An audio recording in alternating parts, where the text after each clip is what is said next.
আসসালামু আলাইকুম রহমতুল্লাহি ওবরকাতুহ। সম্মানিত ভিউয়ার্স, আপনারা দেখতে পারা গতকাল সকাল 10:30 সময় আল্লাহর পক্ষ থেকে ঘূর্ণিঝড়, যে ঘূর্ণিঝড় অনেক মানুষের বাড়ি ঘর গাছ বিড়ি অনেক ক্ষয়ক্ষতি হয়েছে। আপনারা দেখতে পারা গাছপালার কোনো অবস্থা নাই, অস্তিত্ব নাই। অনেক মানুষের ঘর বাড়ি নাই, ঝড়ে তুফানে ঘর বাড়ি ধ্বংস করে লিয়েছে।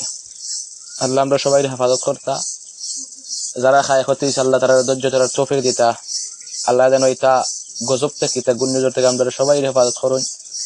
আসমানি গজব থেকে আল্লাহ আমরা হেফাজত করুন, জমিনি গজব থেকে আল্লাহ আমরা হেফাজত রাখুন।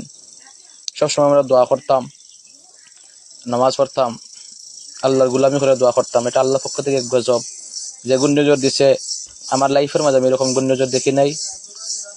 যে অবস্থা হয়েছে, আমি যে জায়গা থাকি এই জায়গার অনেক মানুষের বাড়িঘর নাই, গাছ বেরিয়ে অবস্থা খারাপ। আল্লাহ সবাই হেফাজত করুক, আমিন।